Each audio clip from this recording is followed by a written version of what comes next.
Our very own Jack Durkin has this week's Fans Panel.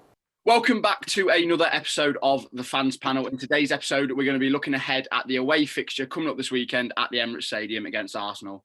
We're joined by Marcus from the Instagram page Arsenal News Hub and Chris, who joins us from the Leeds United Bay Area. We'll start with the game last night against Palace, Chris. A very convincing performance for Leeds, 2-0. Probably should have been more, one of our best performances of the season. Who do you think stood out in the game, and what did you think of the overall performance from the team? I thought Rafinha stood out. He was electric and dangerous, a constant threat, and he's remarkable because Bielsa's system doesn't necessarily lend itself to a player like that. It's a significant workload for a winger to do the high press. So he's the hardest working player in the hardest working team. So he was sensational, and that spinning back heel that left Gary Cahill for dead was sensational. So in terms of performance, just a really great performance, as you say, very solid, Bielsa-like, and relatively easy. An early goal in the first half, early goal in the second half makes life much easier. Definitely, yeah. Like you say, great performance. And yeah, that skill move from Rafinha, poor old Gary Cahill now. I don't think he's had that for a few years, has he?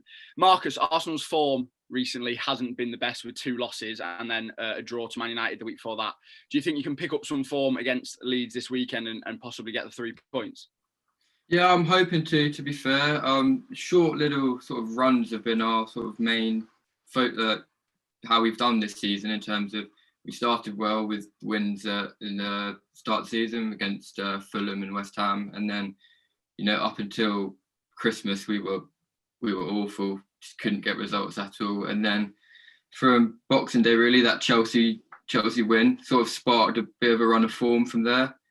And then the last 2 games, I'm not sure what's gone on, to be honest. I mean, a couple of harsh red cards, a couple of decisions against us, but I'm hoping we can pick up some form because, when we played you at Ellen Road, you were all over us as well. So there was a red card in that game as well. Pepe.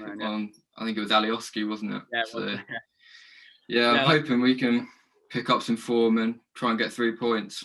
Definitely. Chris, you're joining us from across the pond in San Francisco. I know it's very early for you, as you've mentioned already, so thank you very much for joining us. What's the general feeling over there with fellow Leeds fans, and how do you think we've done this season so far overall? Well, I think Leeds fans in the US are much like Leeds fans everywhere. They're excited about the results. They're excited about Bielsa's philosophy. And just generally the performances go above and beyond what we expected this year. Because, being promoted from the Championship, you just hope to avoid relegation. And we've seemed to have more or less done that. And there's also for the US fans, the 49ers investment is really significant.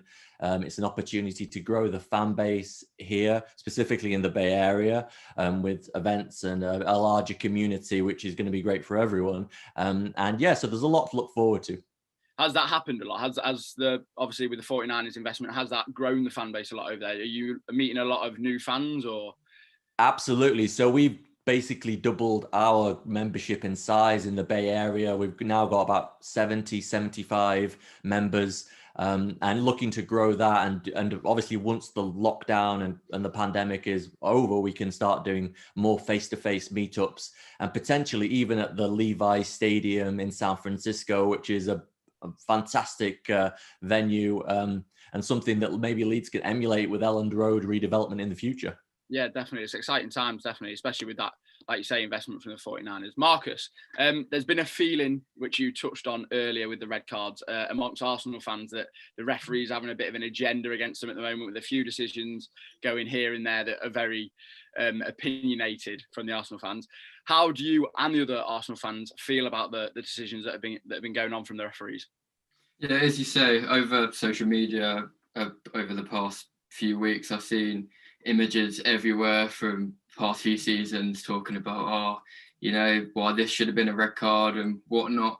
But I wouldn't call it an agenda as such. I think it's just mistakes from the referees. Referees are human, but then that's why there's the monitor there. I feel like, they make a decision, then go to the monitor and look. I mean, how that David Luiz card against Wolves was a red, I've no idea.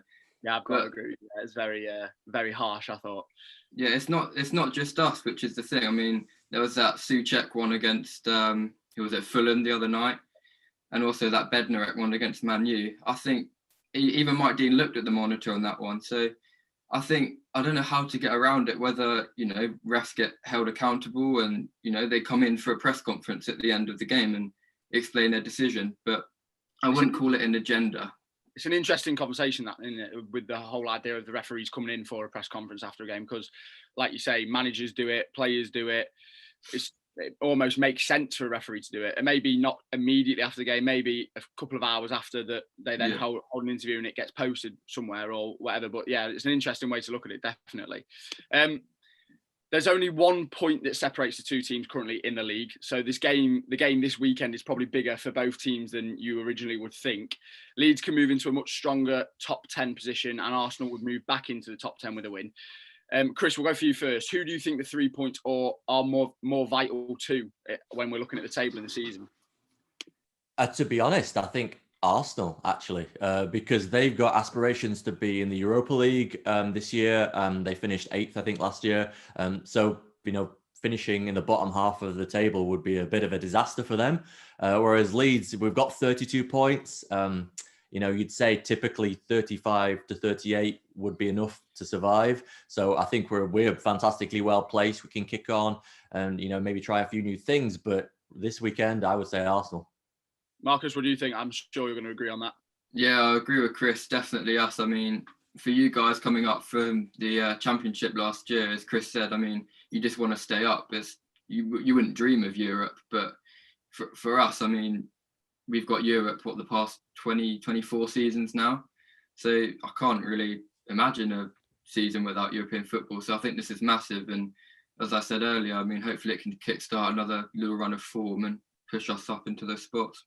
Definitely, yeah. Well, if I'm honest, probably Leeds are looking more likely for Europe at the moment. Yeah, definitely. And the way that we're playing with Bielsa, definitely. But like you say, the thing is with you guys as well, Marcus, is that it's Arteta's still in that transitional phase. He's still trying to get used to his players. He's just signed Ødegaard, which for you guys is a good signing, seems to be. Hopefully, maybe you guys can keep him on loan next season as well. Yeah, get to do his thing, but I'm sure he'll come good as well. I've heard reports that he's starting against you guys at the weekend, so right, okay. we'll see about that. Interesting threat for you guys then, definitely. Yeah. Chris, can we get a score prediction from you, and how do you think the game is going to pan out? Well, it depends if Calvin is injured, because I think he picked up a knock last night, and we'll have to see how he is for the weekend. Leeds don't have a great record in London. I think it's 3 years since we last won in London. So we'll see how it goes, but it is Valentine's Day, so I think a little bit of sexy work from Rafinha, a couple of goals, and we might win 2-0. Yeah, get in. Yeah, what a great result that would be. Marcus, what do you think? I mean, not many home sides have won this season. It's a bit of a weird league, but I'm going to go for a win. I feel like we've got Leno coming back from his suspension, Gabriel recovering from his COVID, and Partey looks like he'll be fine to start. So I'm going to be confident. I'm going to go with a 2-1 win. Well, hopefully for mine and Chris's sake, you're wrong there, Marcus, but we'll see at the weekend. Guys, a fascinating game coming up on Sunday with both teams needing the 3 points. Thank you very much for joining us, and I'm sure we'll have a great game this weekend. Thank you very much, guys. That's it for the Leeds United show this week. We'll be back soon, and don't forget to tune into LUTV all this week for all the build-up to the trip to Arsenal this Sunday.